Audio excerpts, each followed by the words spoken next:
우리 하나님께 영광의 박수 올리겠습니다. 우리 옆에 있는 분에게 서로 한번 인사하는 시간을 가졌으면 좋겠는데요.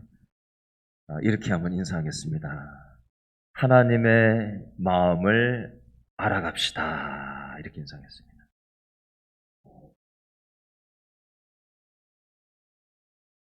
자, 우리 가볍게 인사할까요? 너무 무겁게 인사했죠? 가볍게 인사하겠습니다. 손을 이렇게 드시고 우리 옆 사람에게 잘 오셨습니다. 반갑습니다. 인사하겠습니다. 앞뒤로도 한번 확 돌아보시고 인사하실래요? 몸을 확 돌이켜서 앞뒤로 멀리 있는 분에게도 인사하시고. 한 주 동안 얼마나 다들 고단하게 사셨어요. 그죠? 먹고 사신다고 자녀들 돌보시고 손주들 보시고 또 여러 가지로 많이 애쓰셨는데 또 오늘 육신적으로는 좀 쉬고 싶을 텐데 우리가 믿음이 있기 때문에 오늘 우리가 이 자리에 이렇게 나왔습니다. 그죠? 여러분 잘 오셨고요. 오늘 예배를 통해서 집에서 그냥 푹 잠을 자고 몸이 쉬는 것보다 우리의 영혼이 살아나야 돼요. 그래야 우리의 삶이 새로워질 수 있는 겁니다. 어젯밤에 밖에 나갔다가 돌아온 제 두 아이들한테 제가 전화를 걸어서 영상통화를 밤에 했었어요. 그리고는 제가 이렇게 질문을 했습니다. 저녁 먹었냐? 제가 이렇게 물어봤어요. 저녁 먹었냐? 그랬더니 두 놈 중에 한 놈이 뭐라고 얘기를 했게요? 아니.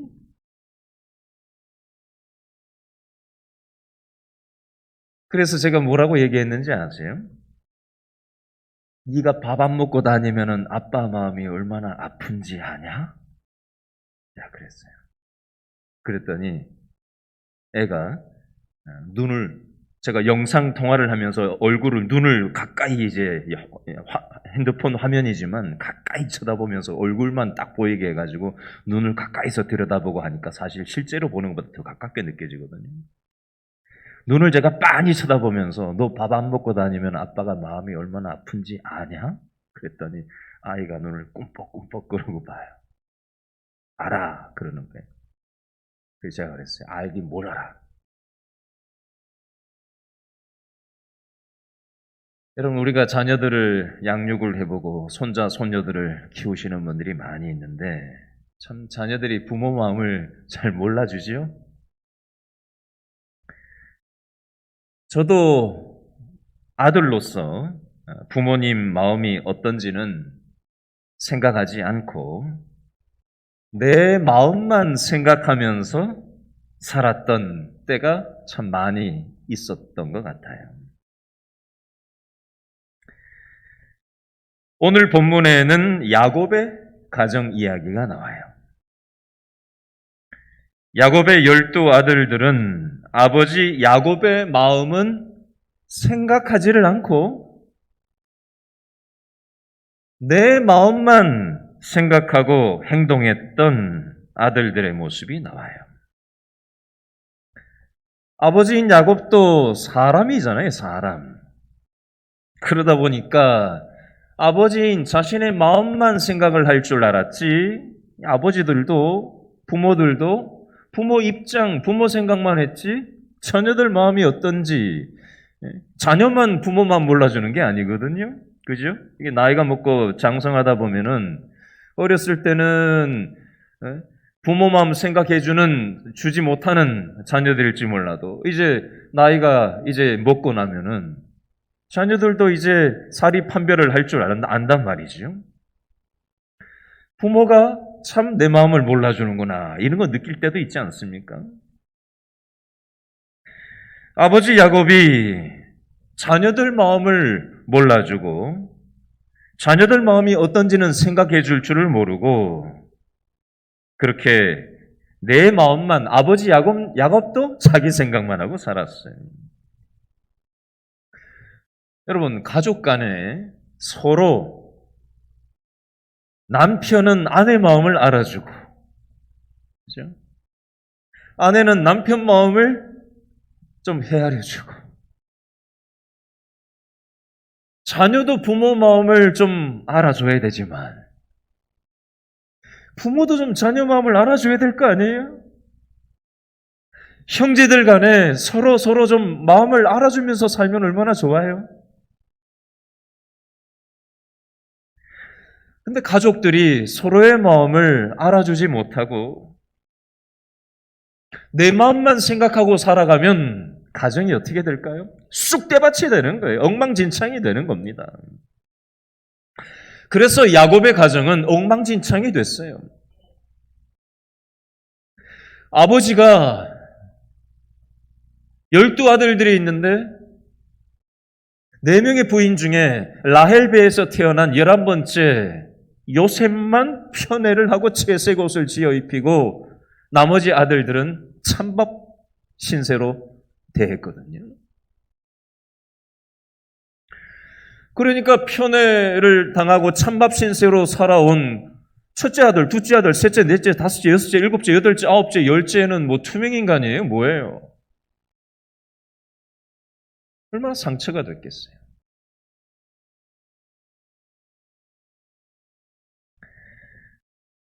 여러분, 지난주에 제가 우리 교회 교인은 아닌데요. 그분하고 통화를 하려고 전화했던 건 아니었어요, 제가. 근데 어떻게 하다 보니까 그분이 자기 가정의 엉망진창인 상황을 저한테 얘기를 하셨어요. 우리 교인도 아닌 분이에요. 교회도 안 나오는 분이에요. 쉽지 않은 얘기를 저한테 하시더라고요. 목사님, 제가 시집을 와서 얼마나 시댁 스트레스가 됐으면 몸이 여기저기 병이 와서 한 군데도 아니고 막 여기저기 막 병이 와서 위기를 느꼈대요. 한창 젊을 때인데도. 물어보지도 않았는데 그런 얘기를 다 털어놓으시더라. 우리 교인도 아니에요. 교회도 안 나오는 분이에요. 한참 그 얘기를 자고 하셨어요. 망가진 몸, 망가진 관계. 그것이 며느리 입장은 생각하지 못하고 부모, 자신들의 입장이나 생각만 하다 보니 관계도 몸도 망가진 엉망진창이 된 자신의 상태에 대해서 저한테 하소연 비슷하게 하셨어요.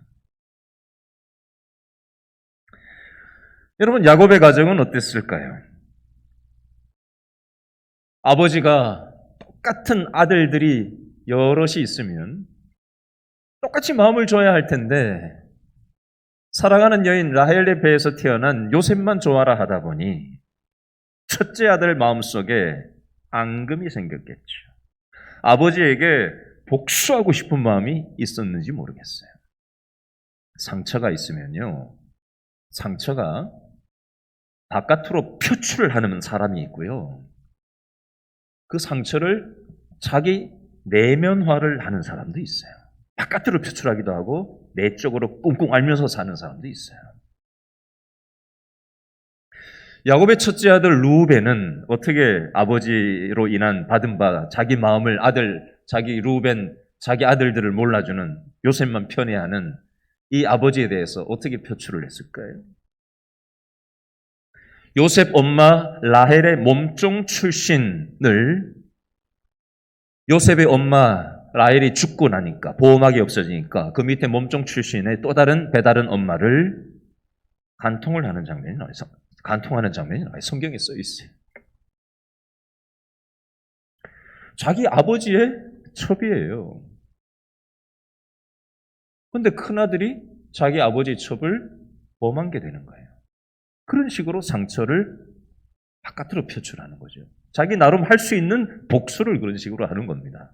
그러면 아버지 야곱하고 큰아들 루벤하고 관계가 어떻게 되겠어요? 말이나 하고 지냈겠어요?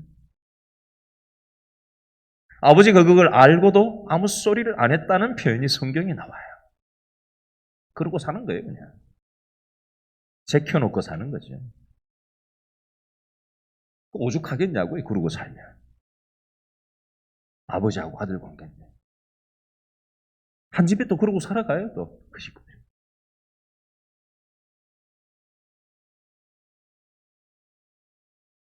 야곱의 딸이 하나 디나라고 있는데 세겜 족속에 뭐 사람들이 어떻게 지내나 보러 갔다가 성폭행을 또 당합니다.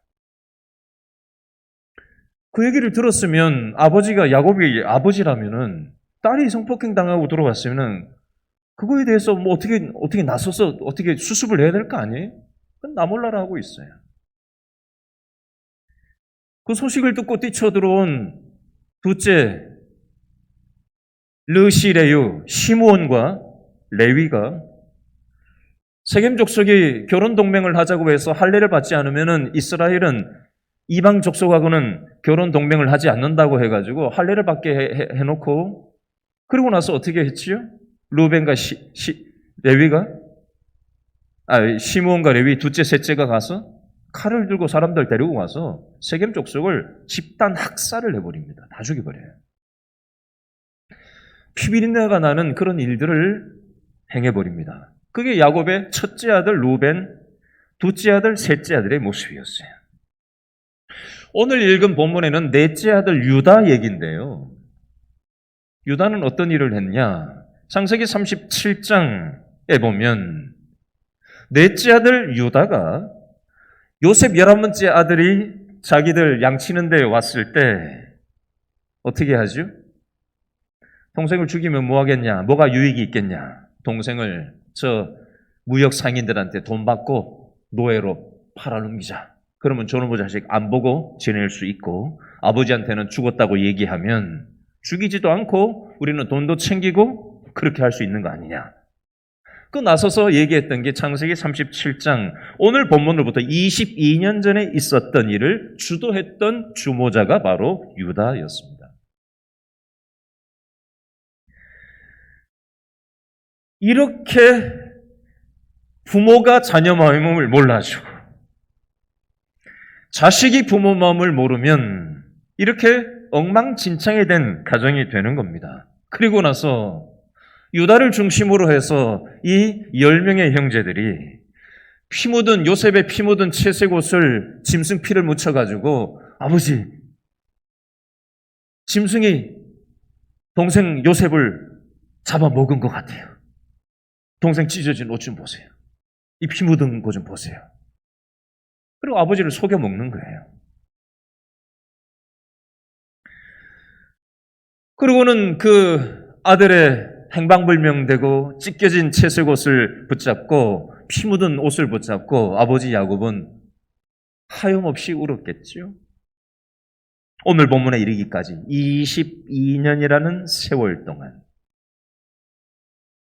아버지가 그렇도록 삶의 의욕을 잃어버리고 눈물을 흘리고 힘겨워하면서 살아가는데도 불구하고 이 아들들은 이 비밀을 입을 싹 씻고 입을 맞추고 숨기고 그렇게 여지껏 20여 년을 살아온 것이었습니다. 창세기 38장에 보면 어떤 장면으로 바로 이어지냐면요. 이 넷째 유다가 집을 뛰쳐나오는 장면이 나와요. 여러분, 살고 싶은 집이 있고요. 들어가고 싶은 가정이 있고요. 집에 들어가고 싶지 않은 가정이 있어요. 질문합니다. 여러분은 집에 들어가고 싶으세요? 집에 들어가고 싶지 않으세요? 우리들의 자녀들이 집에 들어오고 싶어하는 가정인가요? 아니면 어디서 그냥 뱅뱅 돌다가 시간을 때우고 할 수 없어서 들어가는 가정인가요? 이 넷째 아들 유다는 이런 집구석에서 살기 싫었던가 봐요. 창세기 38장에 그 집에서 못 버티고 뛰쳐나가요. 성경에 이렇게 표현되어 있지는 않아요. 그런데 전후 문맥을 봤을 때 유다는 집에서 더 이상 이런 집에서 살고 싶지 않아서 그 집을 뛰쳐나온 장면이 나와요. 창세기 38장에 보면 나와요. 그래서 이방 여인과 눈이 맞아서 결혼을 합니다. 그래서 아들을, 첫째 아들, 둘째 아들, 셋째 아들을 이 유다는 낳았어요. 근데 첫째 아들이 죽어버렸어요. 그리고 나서 이스라엘의 전통은 첫째 아들이 죽으면은 그 며느리를 둘째 아들하고 연결해줘서 계대를 이어가는 전통이 있어요. 그래서 그 첫째 며느리를 둘째 아들하고 연결 지어줬는데 둘째 아들마저 죽어버렸어요. 여러분, 남 얘기니까 뭐 그런가 보다 하고 우리는 성경을 보지만요. 지금 평택에 화재 사건이 나서 소방관들이 지금 3명이 심정지가 돼서 발견이 돼서 국가장례를 지금 치르는 뉴스가 지금 어제 보도가 됐어요. 제일 나이가 많은 소방관이 딱 제 나이더라고요. 야, 나도 저 나이인데 이렇게 저는 보게 되더라고요. 근데 결혼을 앞둔 젊은 소방관도 죽고 20대 중반에 또 청년도 또 하나 또 죽고 그 자녀를 하루아침에 잃어버린 그 상실의 슬픔이 누가 뭐라고 그걸 위로할 수 있겠냐고요. 근데 이 유다가 첫째 아들을 지금 잃었어요. 그 며느리를 둘째한테 연결해 줬는데 둘째 아들마저 또 죽어버린 거예요. 그리고 나서 이제 셋째 아들한테 그 며느리를 또 연결을 해야 되는데 이 셋째마저 또 죽어버리면 어떻게 할까? 그게 겁이 난 거예요. 한 번 상실을 경험한 사람은 이 상실을 또 경험할까 봐 불안하고 두려운 거예요. 첫째 아들도 잃었는데 둘째 아들도 잃었다? 그러면 셋째 아들도 잃게 되는 게 아닌가? 그 마음 자동으로 들지 않겠어요? 그래서 이 셋째 아들은 보호하고 싶은 마음이 들지 않겠어요? 그러니까 며느라, 너 좀 기다려라. 이 셋째 아들이 너무 어리니까 너를 셋째 아들하고 결혼시킬 수는 없고 너 친정에 좀 가 있어라. 이 셋째 아들이 좀 크면 너하고 연결해 주겠다. 유다가 그렇게 얘기를 했단 말이죠. 근데 그때 어떤 일이 생겼냐? 유다의 부인이 또 죽어버렸어요. 첫째 아들도 죽어버리고 둘째 아들도 죽어버리고 자기 부인도 또 잃어버렸어요. 여러분, 유다의 마음이 어떻겠어요? 남자가 혼자 못 산다는 말이 있잖아요. 뭐 성적인 욕구도 있었겠죠. 그걸 해결하려고 했는지 어쨌는지 그 욕구를 채우고자 어떤 여인과 잠자리를 같이 했는데 그게 알고 보니까 유다 자기 며느리가 변장을 하고 같이 자기 시아버지하고 잠을 잔 거예요.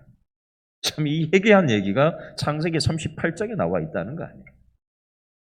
우리의 인간의 논리로는 이해되지 않는 얘기들이에요. 이게 뭐냐? 어떻게 성경에 이런 게 있냐?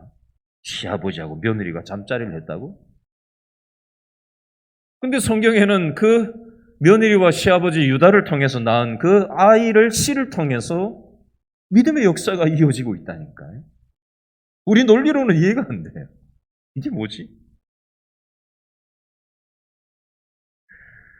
여러분, 이 유다가 처음에는요, 자기 아버지 야곱이 12아들 중에 첫째부터 10째까지 아들들을 찬밥 신세로 대하고 11번째 요셉만 편애하는 걸 보면서 상처를 받고 힘들었어요. 그래서 그 안갚음으로 아버지의 마음은 헤아리지도 않은 채 그 아버지가 사랑하는 동생 요셉을 노예로 돈 받고 팔아먹는데 주동자가 됐던 게 유다였습니다. 그리고 이런 집구석에서 나는 못 견뎌서 뛰쳐나온 게 유다였습니다. 그러고 살다가 첫째 아들이 죽고 둘째 아들이 죽고 자기 부인마저 잃고 계속적인 상실을 경험하는 거예요. 그리고 나서 나중에 잠자리를 같이 한 그 여인이 알고 보니까 자기 며느리였다는 걸 깨닫고 유다는 큰 충격을 받습니다.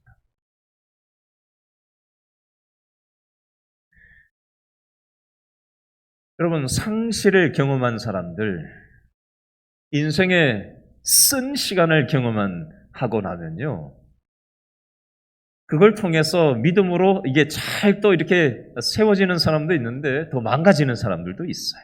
근데 유다는 이런 큰아들이 죽는 상실, 둘째 아들이 죽는 상실, 자기 부인이 죽는 상실을 경험하고 또 자기의 욕구 때문에 실수도 며느리하고 해보면서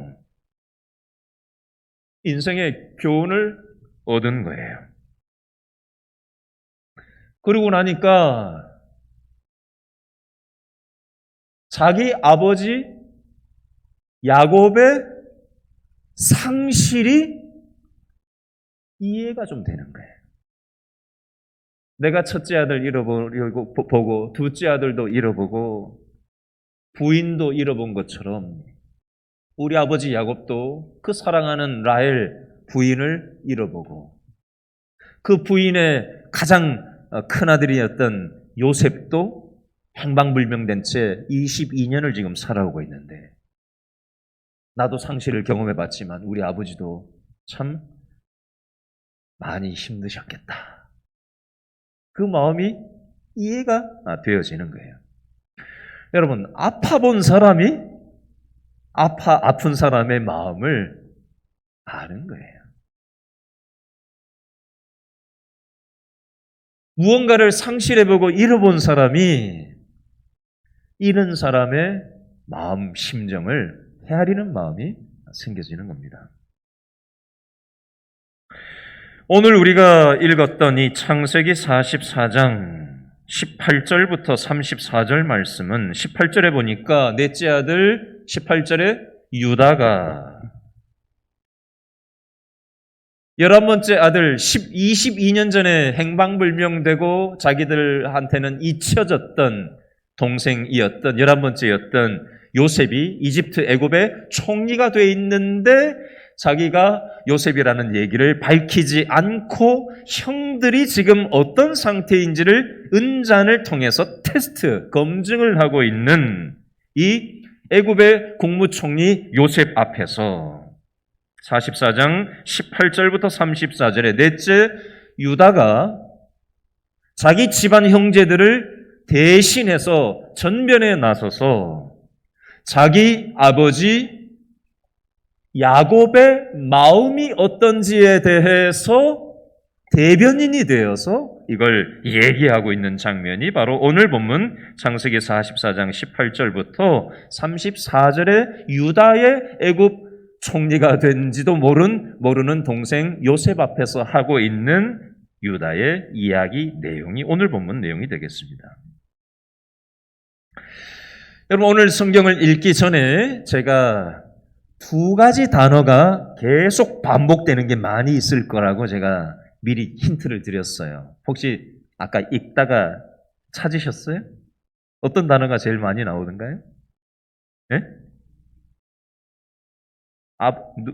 야곱이 누구죠? 유다의 아버지라는 단어가 가장 많이 나옵니다. 아버지라는 단어가 17번이나 나와요. 17번.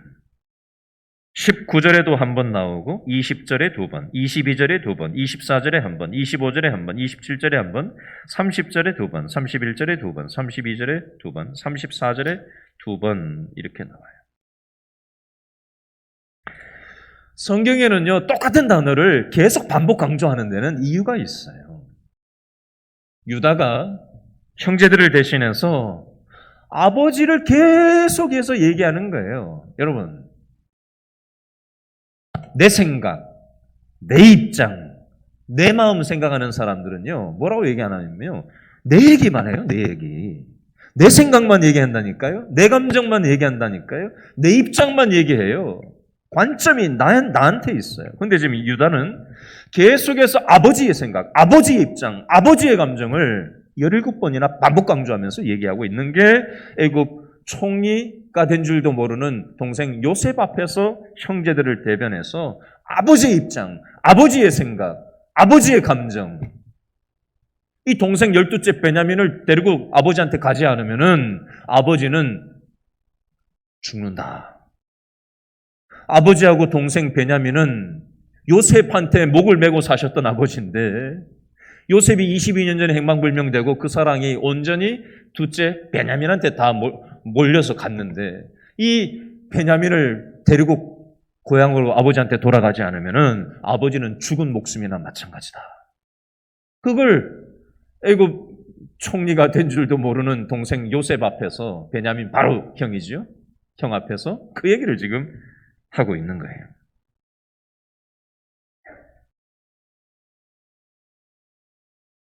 여러분, 우리는 이 내용을 보면서 이런 생각을 좀 해볼 필요가 있습니다. 그리고 또 한 단어가 있는데요. 우리라는 단어가 15번이나 나와요. 우리. 20절에 2번 나오고요.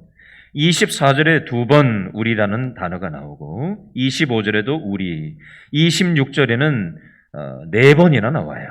27절에도 우리라는 말이 2번 나오고요. 30절에도 우리라는 말이 2번, 31절에도 우리 아버지 하면서 우리라는 표현이 또 한 번 나와서 총 15번 우리라는 말이 반복되고 있습니다. 아버지의 생명과 우리 형제들의 생명은 다 하나로 연결되어 있다라는 생각을 가지고 이 유다가 이 애굽 총리가 된 줄도 모르는 동생 요셉을 향해서 이 얘기를 하고 있는 겁니다. 저는 오늘 이 말씀을 정리를 하면서 지엽적인 미주알 고주알 얘기하고 싶지 않고요. 좀 큰 그림을 우리가 좀 생각했으면 좋겠다라는 측면으로 오늘 말씀을 여러분과 나누기를 원해서 그 부분을 좀 얘기를 하려고 하는데요. 자, 저를 따라서 한번 해보시죠. 하나님의 마음을 모르면 사람의 마음은 알 수 없습니다.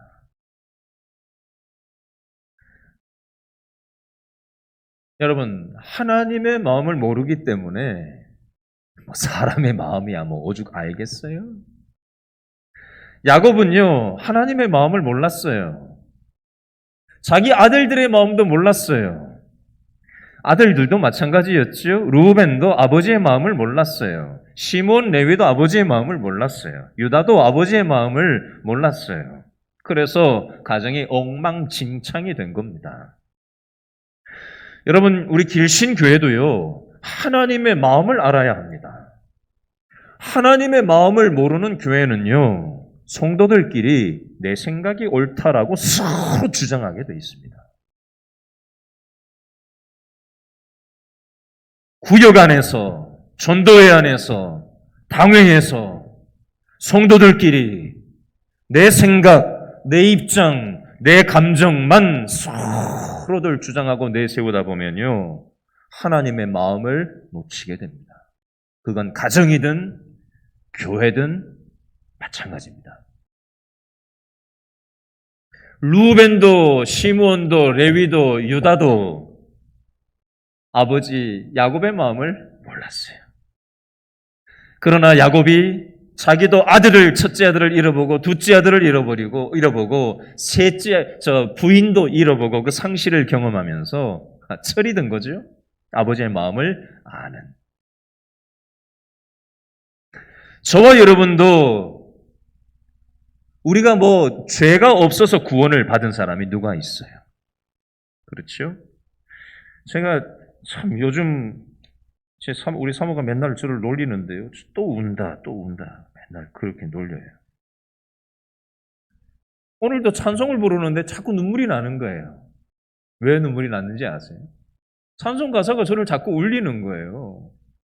하나님의 십자가의 정신으로 살아야 되는데 십자가의 정신으로 하나님 마음을 알고 살아가야 되는데 그렇게 살지 못하는 제 자신이 너무 부끄러운 거예요. 이 모습을 가지고 이 단에서 가지고 말씀을 전한다는 게 너무 부끄러운 거예요.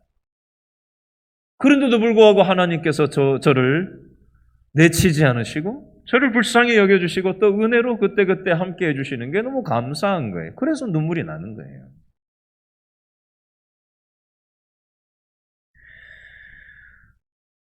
여러분, 우리는 하나님의 마음을 알면요, 우리는 내 옆에 있는 사람이 하나님께서 연결시켜 주신 사람이라는 믿음으로 서로를 받아들이게 됩니다.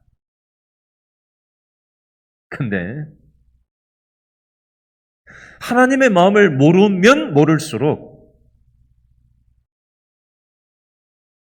우리는 부모 자식 간이나 형제 간이나 성도끼리나 마찬가지로요, 저 사람 없었으면 좋겠다. 가족 구성원인데도 저 사람이 없었으면 좋겠다. 내 생각만 하면요, 우리는 그런 결론에 밖에 이를 수가 없게 됩니다.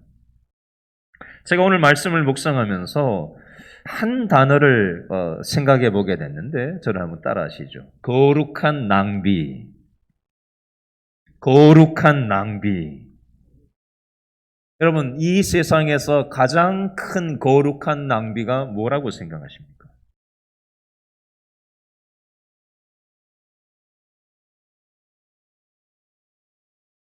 하나님께서 자기 아들 예수님을 이 땅에 보내주셔서 우리가 한 거라고는 죄 지은 것밖에 없잖아요. 우리 죄 문제를 해결할 수 있는 완전한 백신이 없잖아요. 그게 바로 예수님의 십자가의 방식으로의 완전하신 백신의 방식으로 이 땅에 오신 거예요. 우리는 죄 지은 것밖에 없는데 거룩한 낭비를 십자가의 방식으로 완전한 백신이 되주셔서 해결해 주신 거예요. 그 구원을 우리는 입은 은혜 받은 사람들이에요. 여러분, 우리는 구원을 받았어요. 구원받은 사람들을 하나님께서는 그 다음 단계로 어떤 일을 하시냐면요, 구원을 받기는 받았는데 우리는 여전히 죄를 욕망합니다. 성적인 것을 욕망하고 그냥 죽이고 싶은 살기가 우리 속에 막 끊임없이 올라오고 복수하고 싶은 마음이 올라오고, 그죠? 구원을 받기는 받았어요. 믿음 생활을 하기는 해요. 그러나 여전히 우리 속에는 살기가 있고 복수하고 싶고 미움이 올라오고 내 생각으로 충만한 거예요. 이 상태를 가지고는 하나님이 쓰실 수가 없단 말이죠. 그러면 하나님이 어떻게 하시죠? 2단계로 성화의 과정을 거치게 하세요. 인생의 시련을 통해서, 인생의 각종 상실을 통해서, 이런저런 결핍을 통해서 하나님은 내 힘, 내 돈, 내 노력으로도 벽이 있구나라는 걸 깨닫게 하시는 거예요. 그리고는 우리의 믿음에 철이 들게 하시는 거예요. 유다에게 하나님께서 이런저런 상실을 통해서 철이 들게 하셨던 것처럼, 그래서 아버지의 마음을 아는 사람으로 뒤바꾼 것처럼 저와 여러분에게도 철이 들게 하시는 이런저런 결핍과 상실과 벽을, 인생의 벽을, 광야를 겪게 하시는 거예요. 그리고 나서 3단계가 뭐냐면요, 하나님은 우리를 사역으로 부르세요. 사역. 오늘 본문에 보면 우리라는 단어가 15번 반복된다고 했는데요, 하나님은 우리를 부르셔서 나만 생각하고 내 입장만 생각하고 내 생각만 빠져있던 우리들의 삶으로부터 우리라는 관점으로 바라보게 만들세요. 내 부모와 나는 연결되어 있다. 내 형제와 나는 연결되어 있다. 구역 식구끼리 하나님께서 연결시켜 놓았다. 전도의 식구끼리 하나님이 연결시켜 놓았다. 우리다. 나는 나, 너는 너. 이게 세상의 논리잖아요. 그런데 믿음의 논리는 우리의 논리예요. 거룩한 낭비를 하면서 사역으로 우리를 부르고 계세요. 여러분, 주일날 이 피곤한 시간에 참 조금 더 자줘야 되는 거 아니에요? 일주일 동안 바쁘게 일했는데 몸도 피곤하고 스트레스도 많이 받고 그럼 누워 자야 되는 거 아니에요? 1시간이라도 더 쉬어야 되는 거 아니에요? 맛있는 거 먹고 누워서 편안하게? 어떤 면에서요, 이 주일 이 아침에 나와서 예배드리는 것도요, 세상의 잣대로 봤을 때는요, 낭비하는 시간이에요. 그렇지 않습니까? 믿지 않는 사람들의 시각에서 봤을 때, 저 무슨 낭비냐? 교회에다가 헌금을 한다고? 저 왜 돈 낭비를 하냐? 이렇게 나오는 거죠. 이해가 안 되는 거죠. 근데 이게 믿음의 관점으로 봤을 때는 거룩한 낭비가 되는 거예요. 예수님이 십자가에서 거룩한 낭비를 하셨던 것처럼 우리도 죄밖에는 지은 게 없는데 우리를 부르신 이 구원의 은혜가 감사해서 우리도 거룩한 낭비를 예배라는 형식을 통해서 거룩한 낭비를 하고 있는 거예요. 헌금 생활을 통해서 거룩한 낭비를 하는 거예요.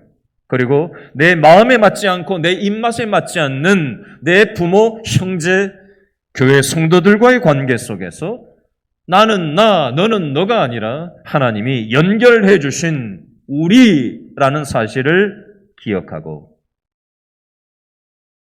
서로 돌보면서 거룩한 낭비를 하면서 살아가는 것이 신앙의 삶입니다. 우리의 본성하고는 맞지 않아요. 그래서 자꾸 부대끼는 거예요. 교회 생활이.